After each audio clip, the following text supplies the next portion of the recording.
Et monsieur m'a dit aujourd'hui devant la caméra, gardez bien pour nous si nous avec nous, pas venir seul.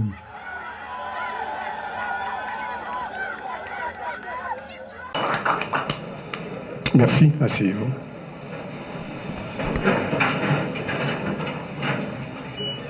Monsieur Leslie Voltaire, président sortant du Conseil présidentiel de transition, chers amis, chers collègues du CPT, Monsieur le Premier ministre, Monsieur le Président de la Cour de cassation, Mesdames, Messieurs les membres du gouvernement, Mesdames, Messieurs les représentants des grands corps de l'État, Mesdames, Messieurs les membres du corps diplomatique, Monsieur le Directeur général de la Police nationale d'Haïti, Monsieur le commandant en chef des forces armées d'Haïti, Monsieur le général des forces multinationales, cher ami Otangué, Mesdames, Messieurs les représentants du secteur privé des affaires, Mesdames, Messieurs les représentants des organisations des sociétés civiles, Mesdames, Messieurs, en vos rangs, titres et qualités, sans oublier le représentant, l'ex-président de Burundi, représentant de l'OIF.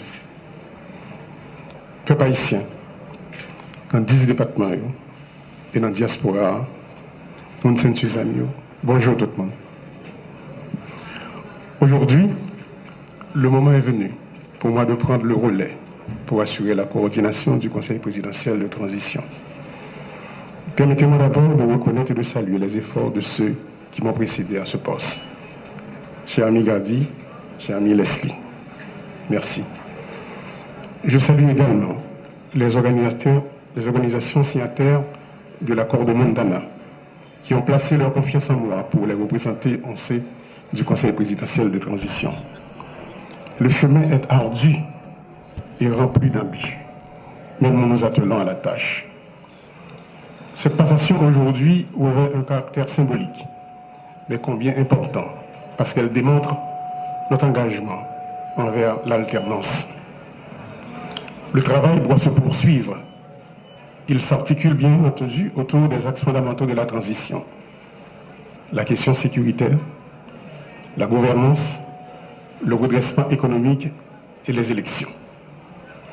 Il y a urgence, car les populations de l'Ouest et de l'Artibonite, pour ne citer que celles-là, requièrent des interventions concrètes et rapides de l'État pour se remettre des méfaits de la violence exercée sur elles. Nous tenons à saluer leur courage. La violence est instrumentée par des trafiquants de tout acabit, drogue, organes et personnes, armes et munitions, sans oublier les entrepreneurs politiques et certains éléments du secteur des affaires. L'insécurité a créé des besoins additionnels et exerce une pression sur les ressources déjà insuffisantes que l'État devrait canaliser, par exemple, vers la santé, l'éducation, l'épanouissement des jeunes. Peuple haïtien, ça fait plus passer 20 années depuis ma palais sous effondrement système économique noir, qui arrivait créer tellement misère et inégalité sociale dans le pays panois. Et en 2016, les maps sortis dans le Parlement ont été annoncés combat sous gros défis, problèmes économiques et inégalité sociale. Moi, j'ai sonné l'ambi pour ça pas arriver dans le chaos cannibale, ça n'a vivre jeudi. Côté, certains monde qui dans le secteur économique et politique, ils mettent des armes dans les jeunesse pays, puis au fait,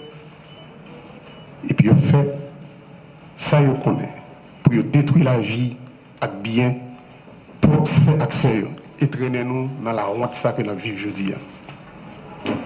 Jeudi, quand bombe ça nous arrive là, on kidnappé, femmes violées, un pile monde perdit la vie avec bien, un pile monde courir quitter le pays, puis aller prendre refuge dans l'autre pays.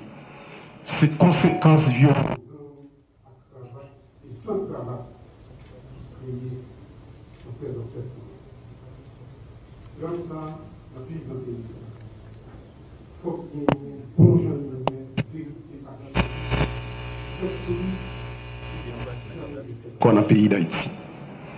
Je dis, 21e siècle là, l'État doit si technique, pour l'éducation, santé, logement, infrastructure et agriculture, nous obligés à dépenser un pile d'argent dans acheter balles et exam pour lutter contre gangs criminels toute qualité. Je salue le courage population, courage policiers nous. Les populations qui a gommé tout partout, même gens comme Leslie Voltaire se dit là, moun dans l'ouest, moun dans la Tibonite captant de nous saluons courage. Les amis kenyans qui viennent mettre main dans la bataille que nous avons menée pour nous couper la sécurité. Nous ne pas oublier d'autres amis nous. El Salvador, Jamaïque, le Bahamas. Nous profitons de une minute de silence pour tous les policiers et soldats et policiers kenyans qui tombent dans la Tibonite. Une minute de silence, s'il vous plaît.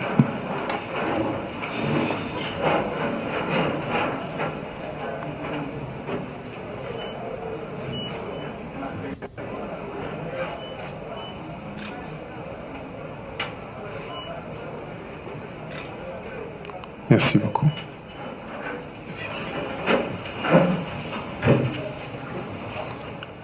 Malheureusement, comme on n'a pas raison qui était supposé venir, il y a un inconvénient, mais nous devons saluer devant tout le monde pour courage.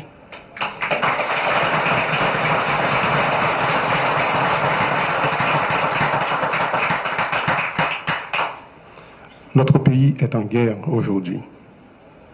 Et nous devons impérativement nous unir pour gagner cette bataille. Est-ce pourquoi j'insiste sur un budget rectificatif de guerre qui oriente les dépenses dans la direction des défis qui se dressent devant nous. La sécurité est notre plus haute priorité et nous devons absolument nous assurer de l'adéquation entre les dépenses, les défis, les actions qu'il faut mener pour les relever afin d'atteindre les résultats concrets. Le Conseil présidentiel de transition et le gouvernement doivent garantir que les projets des ministères s'inscrivent dans cette démarche et concourent à l'atteinte de ces objectifs. Dans le cadre de ce budget rectificatif, il faudra mobiliser les moyens qui permettront à l'État de satisfaire aux besoins de relèvement engendrés par les dégâts causés par l'insécurité sur les plans économiques et sociaux. Le Comité national de sécurité mis en place devra guider et orienter les forces de l'ordre et aura la charge de s'assurer avec elles de la pertinence du plan stratégique de sécurité. Parallèlement, il y a lieu de veiller à l'opérationnalisation, au renforcement et à l'harmonisation des services de renseignement à travers l'activation du décret portant création de l'Agence nationale d'intelligence.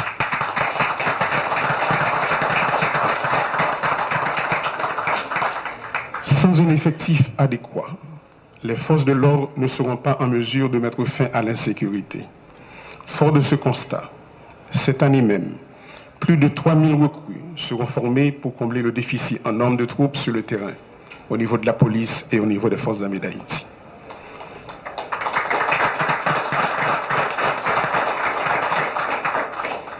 Les forces armées nous ont présenté un budget détaillé sur les actions qu'elles anticipent de mener.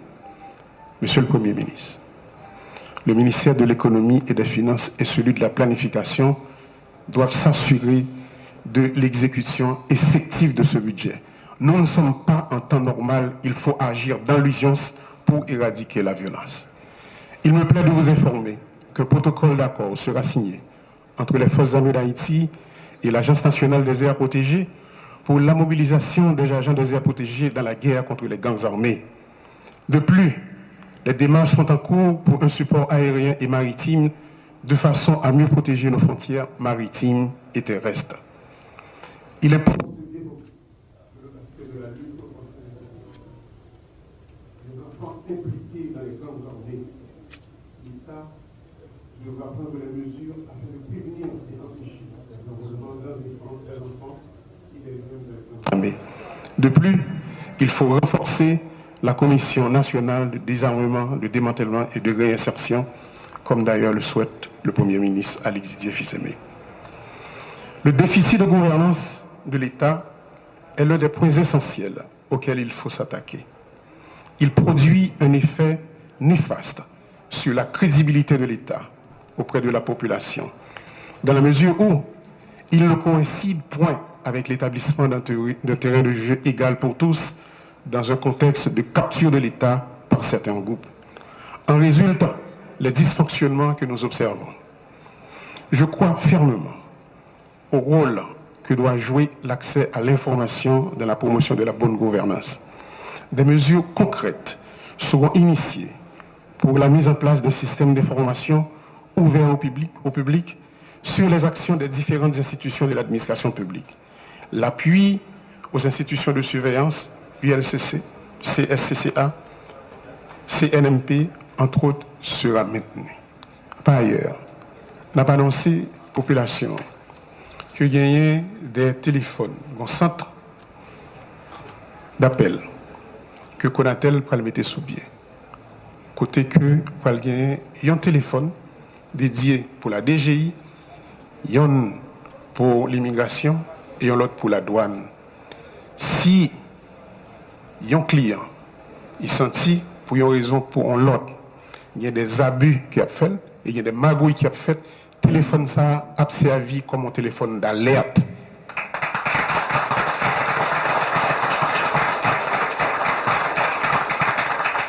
Sur le plan économique, l'objectif consiste à poser les jalons en vue de casser le rythme de décroissance des 6 dernières années.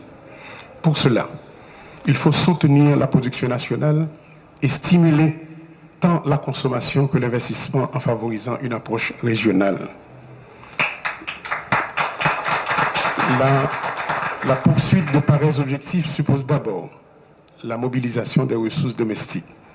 Celle-ci consiste un gage de notre engagement réel pour la renaissance de notre pays et serviront à amorcer la croissance. Par exemple, à travers des efforts de réhabilitation et de reconstruction. La violence a forcé bon nombre de nos citoyens à abandonner leur logement et à délaisser leurs activités productrices de recettes. Dans ce contexte, sur le plan humanitaire, plusieurs actions urgentes s'imposent. Parmi elles figurent le relogement des personnes déplacées internes, la constitution de structures d'accueil pour les déportés, le support nutritionnel d'urgence aux personnes en situation d'insécurité alimentaire, l'accompagnement social des jeunes, notamment de violences sexuelles. Notre objectif majeur demeure le retour à l'ordre constitutionnel. Aussi, conformément aux accords convenus et aux engagements pris, nous devons prendre des mesures concrètes pour préparer le rendez-vous du 7 février 2026. Sur les élections, par exemple, il faudra continuer à alimenter le fonds dédié à la tenue des élections et au CEP, financer les activités du comité de pilotage de la conférence nationale, œuvrer à la mise en place d'un vaste programme d'identification des Haïtiens. Il reste entendu que la concertation avec la société civile et la diaspora doit également se poursuivre. Et nous ne manquerons pas non plus de faire appel à nos amis de la communauté internationale pour un appui au processus électoral. Je dis, il y a des amis de la diaspora qui sont avec nous. Merci de l'amitié de votre présence, chers amis.